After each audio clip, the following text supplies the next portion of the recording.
ഹൃദയങ്ങളെ ഒന്ന് രൂപാന്തരപ്പെടുത്താം.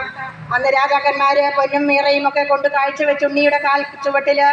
എന്നാൽ നമുക്ക് നമ്മുടെ ഹൃദയങ്ങളുടെ പാപക്കറകളെ കഴുകിക്കൊണ്ട് നിർമ്മലമായ ഹൃദയത്തോടുകൂടി നിഷ്കളങ്കമായ ജീവിതചര്യകളോടുകൂടി യേശുവിൻ്റെ ആ ഒരു പാദാന്ത്യത്തിൽ നമ്മുടെ ജീവിതത്തെ തന്നെ പൂർണ്ണമായി ഏൽപ്പിച്ചുകൊണ്ട് വരാനിരിക്കുന്ന സ്വർഗീയ ജീവിതത്തിന്റെ അവകാശികളായി തീരുവാൻ തക്കവിധം നമ്മുടെ ഈ ഒരു ജീവിതത്തെ നമുക്ക് മാറ്റിമറിക്കുവാൻ സാധിച്ചിരുന്നുവെങ്കിൽ, അങ്ങനെ അപ്രകാരം ആ യേശു കർത്താവ് നമ്മുടെ ഹൃദയങ്ങളിൽ വസിക്കുവാൻ നമ്മൾ സ്വമനസ്സാ നമുക്ക് നമ്മുടെ ഹൃദയങ്ങളെ ഒരുക്കി കൊടുക്കുവാനും അതൊരു പൊൽക്കൂടാക്കി മാറ്റുവാനും നമ്മൾ ഓരോരുത്തരും മനസ്സോടെ ദൈവത്തെ സ്വീകരിക്കുവാൻ പ്രാർത്ഥനയും ത്യാഗങ്ങളും നോമ്പും കാര്യങ്ങളുമായി പാപത്തിൽ നിന്ന് അകന്ന് ജീവിക്കുവാൻ നമ്മുടെ ഹൃദയങ്ങളെ പൂർണ്ണമായി നമുക്ക് ഏൽപ്പിച്ചു കൊടുക്കാം. സഹോദരങ്ങളെ, യേശു നമ്മുടെ ഹൃദയങ്ങളിൽ വന്ന് പിറക്കട്ടെ എന്ന് നമുക്ക് ആത്മാർത്ഥമായി പ്രാർത്ഥിക്കാം.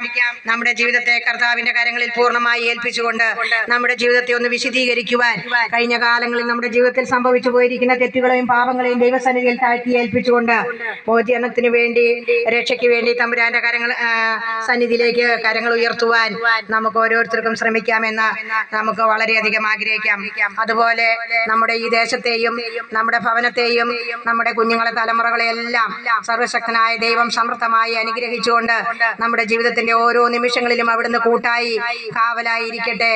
ഇമ്മാനുവൽ എന്ന ആ ഒരു വാക്ക്, ഞാൻ നിന്നോട് കൂടെ എന്നുള്ള അർത്ഥമുള്ള ഒരു വാക്ക് നമ്മുടെ ജീവിതത്തിൽ സമ്പൂർണ്ണമായി തീരുവാൻ തക്കവിധം വിശുദ്ധമുള്ള ഒരു ജീവിതം നമുക്ക് നയിച്ചുകൊണ്ട് ദൈവസന്നിധിയിലേക്ക് നമുക്ക്